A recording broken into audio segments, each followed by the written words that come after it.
हम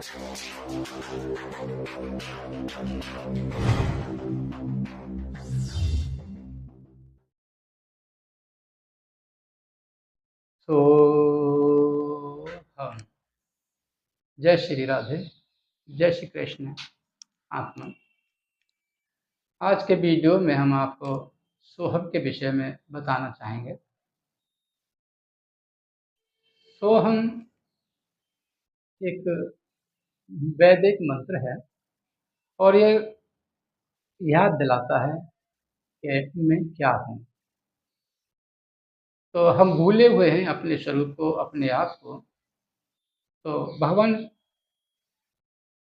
श्री नारायण ने, श्री कृष्ण ने वेदों द्वारा हमको जागृत करने के लिए इस तरह के बहुत कुछ दिशा निर्देशन किया है।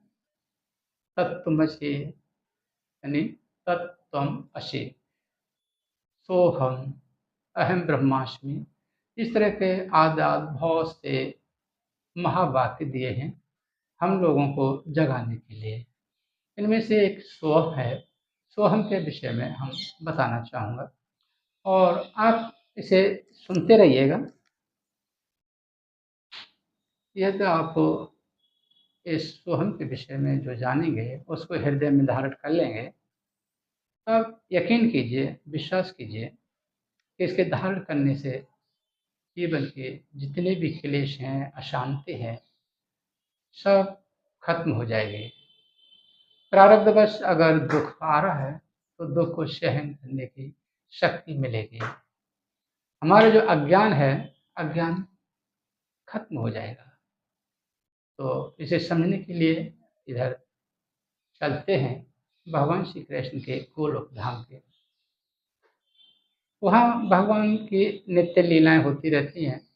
तो एक बार लीला कर रहे थे, अपने परखरों से बोले कि भाई हम एक लीला करते हैं, आँख मिचौने। मैं छिप जाता हूँ और आप ढूँढिए। तो प्रकरणों ने कहा कि ठीक है, हम आपको ढूँढेंगे। तो उन्होंने कहा कि देख लो, ढूँढ सकते हो कि नहीं ढूँढ सकते। तो वो बोले प्रकर, अरे कान्हा, आप तो हमारे दिल में बसे हुए हैं, हृदय में बसे हुए हैं, आप हमारे प्राण के समान हैं, तो भला हम आपको क्यों नहीं ढूँढ पाएंगे। तो भगवान बोले कि भाई सोच लो एक बार। बोले सोच लिया, हम आपको ढूँढ लेंगे, निश्चित ढूँढ लेंगे। ठीक है। तो भगवान छिपने लगे और प्रखर उनको ढूँढने लगे।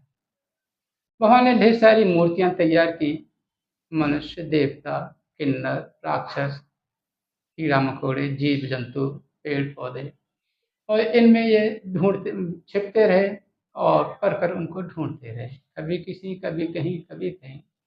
और ढूँढते ढूँढते ढूँढते ढूँढते प्रखरों की ऐसी मानसिकता हो गई कि जो मूर्तियाँ थी, यानी बनाई हुई मूर्तियाँ थी, वो मूर्तियों के समान ही वो आचरण करने लगे। जो सुंदर दृश्य दिखाई दिया, जो सुंदर मूर्ति दिखी, उसी से ही वो अट्रैक्शन हो गया उनका, उसी से ही वो अपना मानने लगे। बस यहीं से हो गई भूल भुलैया। ढूँढना ढाँढना तो बंद हो गया, बस उनका मन इन्हीं एकदम रम गया। भगवान बोले, अरे ये क्या हो गया, ये तो खेल ही खेल में खेल बिगड़ गया। चलो, फिर उन्होंने कोशिश की कि इनको याद दिलाने के लिए। तो फिर वो अवतार धारण किया, उन्होंने लीलाएं की, लेकिन कुछ को समझ में आया, कुछ को समझ में नहीं आया हम जैसों के लिए।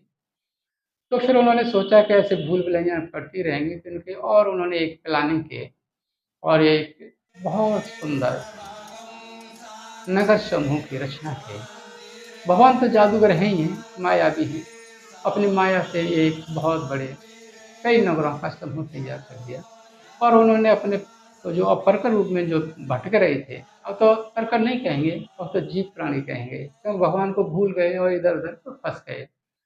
तो उनसे कहा गया कि भाई सूरज निकलने से पहले इसमें अंदर प्रवेश करके, इस नगर समूह में, और सूरज छिपने से पहले जो मेरे पास आ जाएगा तो मैं उसे अपना परखर फिर बना लूँगा और आपके जितने भी दुख हैं, क्लेश हैं, कष्ट हैं, सारे के सारे खत्म हो जाएंगे। उन्होंने कहा चलो ठीक है, चलते हैं, हम अवश्य ढूँढेंगे, आपके लिए हमको बहुत परेशान कर रही है। मन अशांत रहता है, शरीर में तमाम पीड़ाएँ रहती हैं, रोग रहते हैं और सबसे बड़ा दुःख होता है मृत्यु का। तो उन्होंने कहा भगवान ने कि भाई मृत्यु भी सारी खत्म हो जाएगी, उसका भी भय खत्म हो जाएगा। तो साफ परकर उस नगर समूह में चले गए और वो जाने के लिए उद्यत रहे। कुछ तो बस वही उनके दृश्यों में फिर भटक गए, फिर उलझ गए, वहीं अपना तेरा करने लगे। भगवान का था, उसी को अपना मानने लगे कि ये मेरा घर है, ये मेरा बच्चा है, ये मेरा है, वो मेरा है। बस अनाधिकार चेष्टा के कारण फिर वो पीड़ित होने लगे। उनमें से कुछ ज्ञानवान, समझदार, विवेक संपन्न महापुरुष थे। वो इस बात को समझ रहे थे और सबको नज़रअंदाज करते हुए त्याग में जीवन जीते हुए भगवान की तरफ जा रहे थे।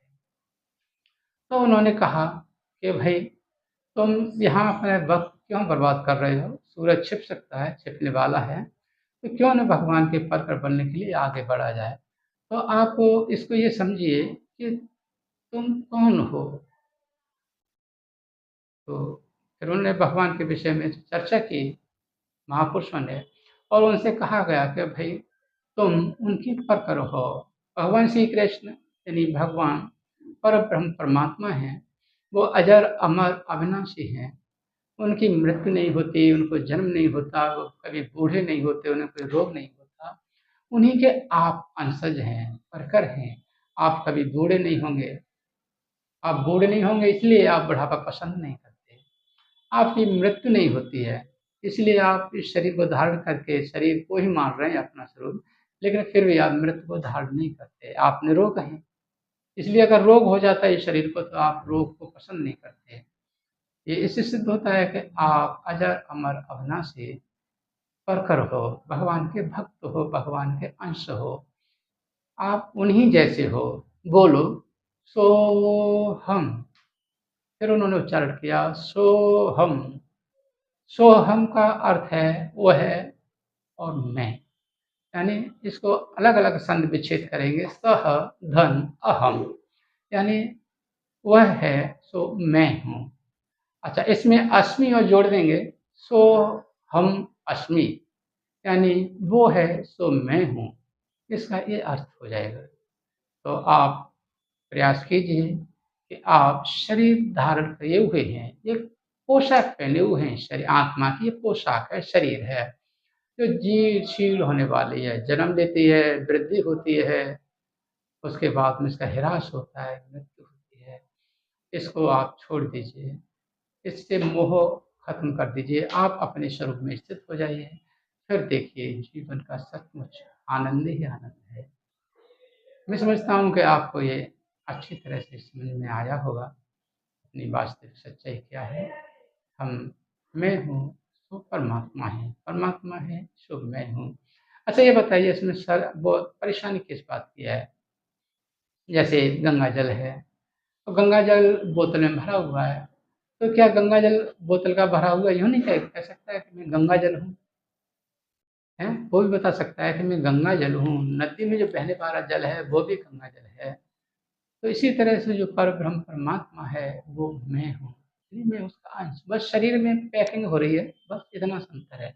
जब पैकिंग खत्म हो जाएगी, ये बोतल फूट जाएगी, तो फिर इसको परम ब्रह्म परमात्मा में मिलकर फिर एक हो जाएंगे। आपको वीडियो कैसा लगा आप ज़रूर कमेंट करके हमें बताइए, और इस तरह के वीडियो आप आगे देखते रहिए जिनके भी आध्यात्मिक क्षेत्र की चर्चाएँ होती रहेंगी। इसलिए